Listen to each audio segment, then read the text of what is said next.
No ar, mais um campeão de audiência. Hoje, neste horário, programa liberado para maiores de 14 anos.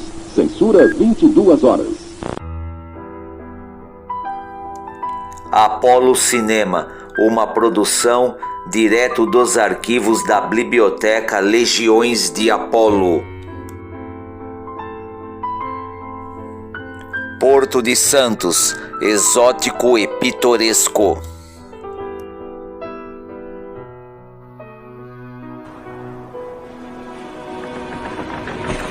(1531) 5 naus, garbosas e redondas, velejam solitárias pela vastidão das águas atlânticas. São as naus que conduzem a São Vicente os colonizadores de Martim Afonso de Souza. São as 5 naus povoadoras que, carregando entre as vergas um mundo, trazem ali, naquela viagem fundamental, a missão mais alta que já partira de Portugal ao Brasil. Vêm elas com o colono, com a semente, com a charrua, com o padre, com o meirinho, plantar na terra ingênua dos homens vermelhos a civilização ladina dos homens brancos. E que desassombradas são, galhardas, a cruz de Cristo panejando no mastarel. Ali vêm elas, gaivotas atrevidas, buscando o país tentador que surgiu das espumas. Esse encantado país virgem que nasceu de outro lado das ondas. Ali vêm elas, com as rés donosamente acasteladas, com as suas ladinas alvas e côncavas, com as grossas cordoalhas tecida nas flandes, furando o desempeno. A apavorante imensidão da planura salgada, a imensidão daquela planura, crespa e medonha, arrepiadoramente povoada de monstros marinhos. Ah, os monstros horrendos que moravam no mar da meia-noite.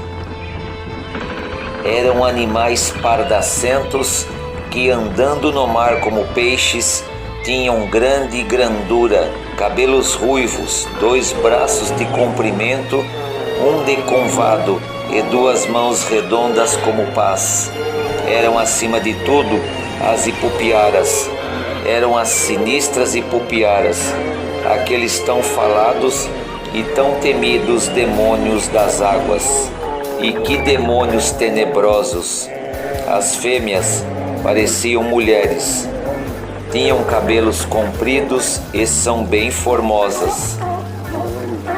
Mas os machos, metade homem e metade abantesma, esses, em noites de lua embranquiçada, quando o céu é triste, surgem repentinamente das ondas espumacentas, correm atrás dos selvagens, estrangulam-nos e, na sua caprichosa voracidade, comem-lhes os olhos, os narizes e as pontas dos dedos, e também as genitálias. Quanta monstruosidade por esse traiçoeiro mar afora! Mas as naus povoadoras, no entanto, aquelas 5 naus redondas que trazem a civilização branca à terra vermelha, que alvorece, vêm ali, audazes e visionárias, indiferentes a monstros e prodígios, bailando aventurosas ao rugido das vagas corcovantes. Como é noite, e noite tropical, incensada de bafos mornos, trescalante de cheiros acres, os marujos, rudes cantadores trigueiros, tangem na viola, a lentajana, a toada chorosa de um lindo, lindo trovar. Aqui viviam selvagens vermelhos, muitos esplumados, que contavam histórias fascinantes de longínqua serra Altarosa, serra resplandecente onde havia esmeraldas e prata. E lá está, com os seus confusos arvoredos emaranhados, abrasando a imaginativa dos marujos, a terra moça e morena, tatuada de serras, onde tudo é ainda frescura e virgindade, tudo verdores, tudo purezas e doçuras de paraíso. A terra em si é muito de bons ares, assim frescos e temperados. Dizia o rei de Portugal com simpleza, a pena de pato de Pero Vaz de Caminha. E o que acrescentou Pero Magalhães Gandavo com entusiasmo: e esta terra, sem contradição, é a melhor da América para a vida do homem, por ser comumente de bons ares, e fertilíssima, e em grande maneira deleitosa e aprazível à vista humana, e onde sempre a verdura permanece com aquela temperança de primavera. Verdade é que a terra, na sua rústica e deserta grandeza, tinha assim uns tons de vaga tristura. Mas aí, nesta região edênica, algum tanto melancólica, neste país enfeitiçado e verde, de ares doces e veludosos, havia também, tal como no mar da meia-noite, singularidades e estranhezas que botavam assombros na alma tosca dos navegantes. Acabamos de atravessar a entrada da orla do cais do Porto de Santos, lendo os fragmentos da obra do imortal poeta dos sertões paulistas, o senhor Paulo Setúbal, do livro Eldorado, o Brasil Fabuloso, Monstros e Prodígios, episódios históricos publicados em 1959.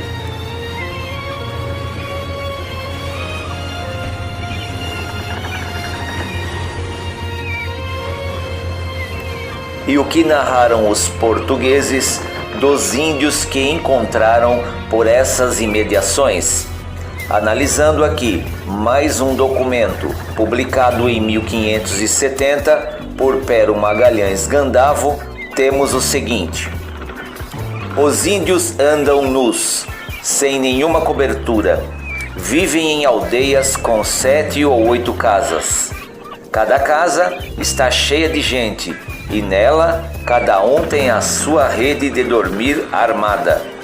Não há entre eles nenhum rei, nem justiça. Somente em cada aldeia tem um principal chefe, que é como um capitão, ao qual obedecem por vontade e não por força. Vai com eles à guerra, aconselha-os na luta, mas não castiga seus erros. Este principal tem 3 ou 4 mulheres, mas tem a primeira em mais conta que as outras. Não adoram coisa alguma e nem acreditam que há depois da morte glória para os bons e pena para os maus. Assim, esses índios vivem bestialmente, sem ter conta nem peso e nem medida.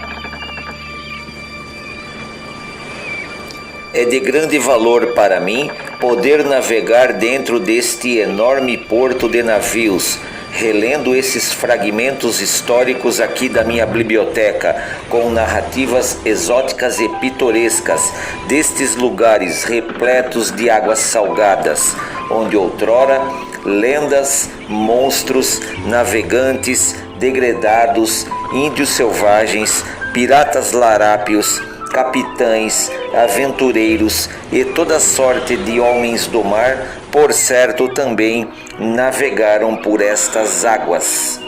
O Porto de Santos, antes de mais nada, desperta em mim esta nostalgia lendária e quinhentista, que me remete a um tempo histórico perdido nos infinitos caminhos de épocas que se perderam na eternidade.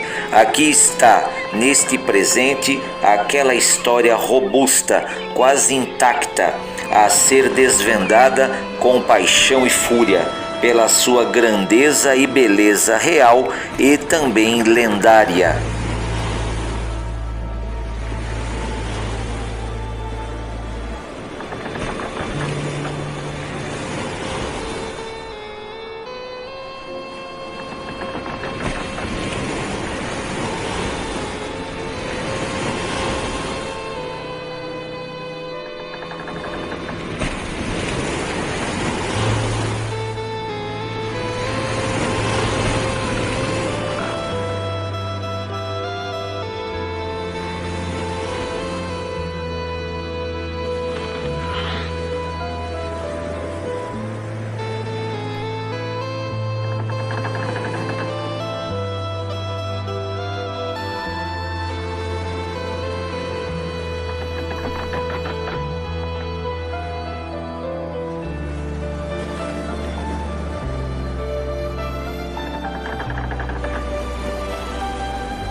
O início do povoamento da Vila de Santos tem relação com o desenvolvimento da capitania de São Vicente com este porto.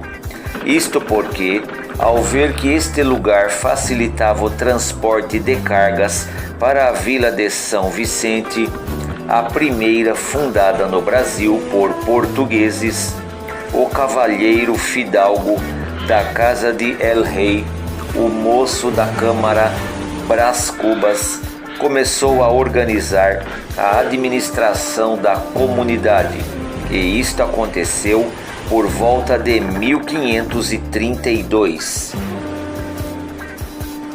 No ano de 1545, em meio a uma cerimônia religiosa em frente ao Pelourinho, Santos foi elevada à categoria de vila.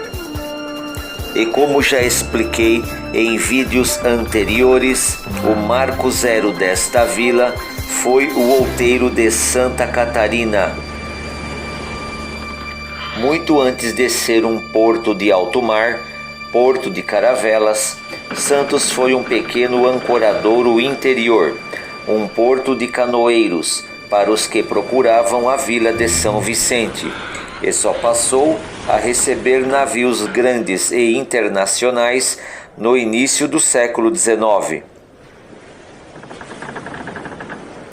Por volta do ano de 1591, os ataques promovidos pelos corsários piratas liderados por Thomas Cavendish expuseram a fragilidade do sistema defensivo da vila em seus primórdios de fundação e também de seu porto.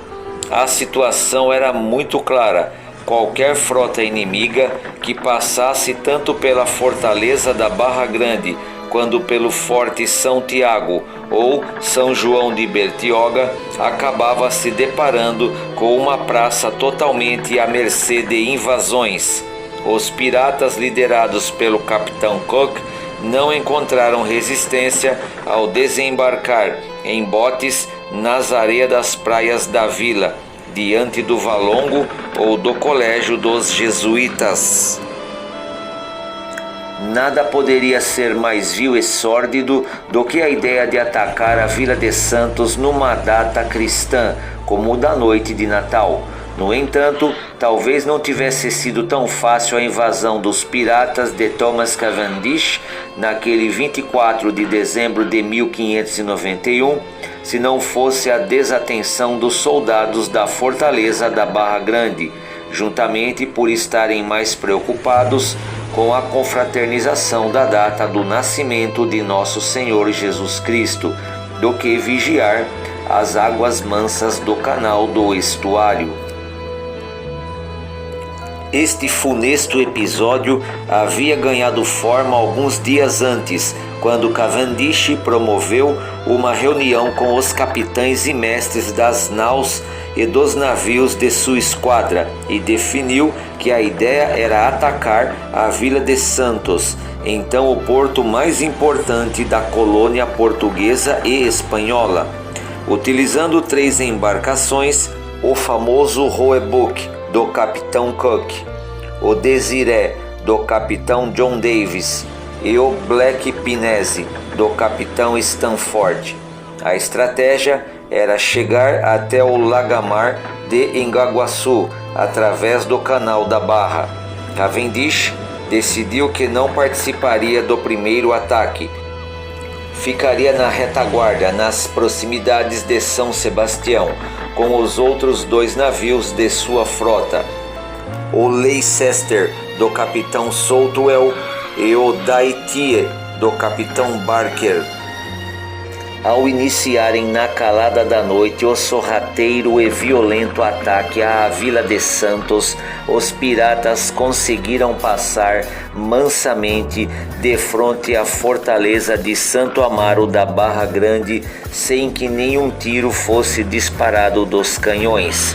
Os soldados do forte estavam na confraternização da maior festa da cristandade católica, a noite de Natal, e assim os piratas conseguiram passar pelo estuário do Braço de Mar até aproximarem-se da Vila de Santos, onde ouviram sinos de uma igreja, cânticos e rezas de devoção, onde umas 300 pessoas, entre europeus, portugueses e espanhóis, índios catequizados e jovens, além de crianças e mulheres, todos rezavam a missa do galo, e de repente os piratas atacaram violentamente a vila, pegando todos de surpresa, a maioria desarmados. Atacaram próximos à Torre da Misericórdia, ao lado do antigo colégio dos jesuítas. Atearam fogo em várias casas no bairro do Valongo. Atiraram com armas de fogo nas pessoas, acertando inclusive crianças e mulheres, causando terror súbito nos moradores. Tomaram também de refém o senhor Brás Cubas, o senhor Jerônimo Leitão e o senhor José Adorno, homens de grande poder na Vila de Santos. Mataram muitas pessoas e prenderam outras como reféns. Depois desse sorrateiro assalto por mar, tocando o terror na Vila de Santos, o pirata Thomas Cavendish, com os seus homens, passaram a incendiar as igrejas católicas, a quebrarem as imagens sacras, a saquearem os armazéns e as casas de comércio, a profanarem capelas, até alcançarem o Morro do Outeiro de Santa Catarina, e havia uma belíssima capela consagrada a Santa Catarina de Alexandria, da qual incendiaram a igreja e roubaram a preciosa imagem da santa e a jogaram no mar, aqui mesmo neste estuário do porto. Além de toda a barbárie cometida contra os moradores da vila, violentaram também muitas moças e mulheres desprotegidas e fragilizadas. Os populares que conseguiram fugir do ataque criminoso dos piratas vindos de países calvinistas refugiaram-se no Morro de São Jerônimo, atual Morro Monte Serrat, do qual apresentei alguns arquivos aqui deste lugar, onde hoje temos a capela de Nossa Senhora do Monte Serrat. O herético pirata Thomas Cavendish então entrou criminosamente triunfante na antiga Vila de Santos, com o seu efetivo de mais de 250 homens fortemente armados. Suas ordens imediatas, dadas aos seus homens, foi de saquearem todos os navios e atearem fogo em todos eles que ali se encontravam. Uma parte deste bando de mercenários atacou depois por terra a vila oficial da capitania de São Vicente, também causando grande terror nos moradores e incendiando a igreja matriz da vila de São Vicente.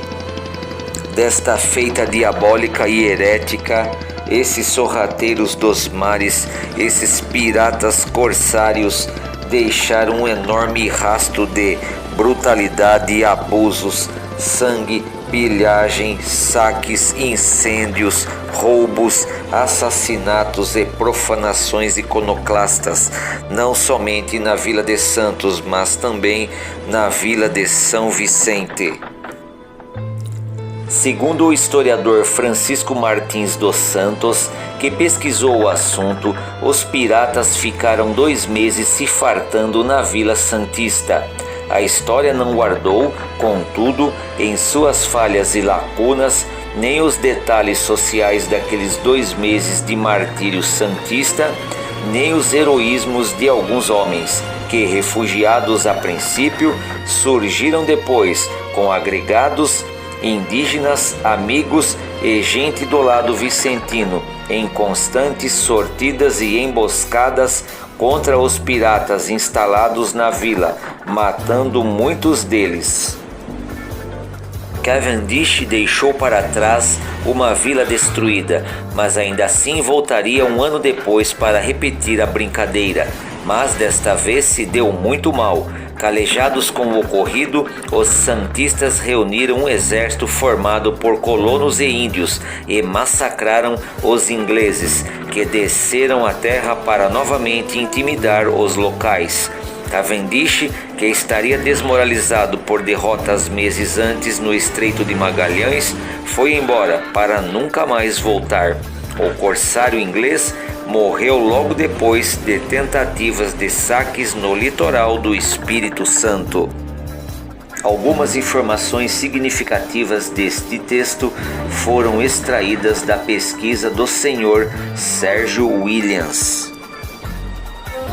Segundo a história, muitos destes piratas e corsários, ao tentarem subir o morro de São Jerônimo, na captura de sobreviventes santistas que ali estavam refugiados, enormes pedras rolaram do alto, matando muitos deles, afugentando os que sobreviveram, e a este evento milagroso se associou a intervenção divina, por intercessão de Nossa Senhora do Monte Serrat, do qual edificaram mais tarde a capela consagrada à Santa, que salvou os santistas das garras nuas dos diabólicos homens de Cavendish.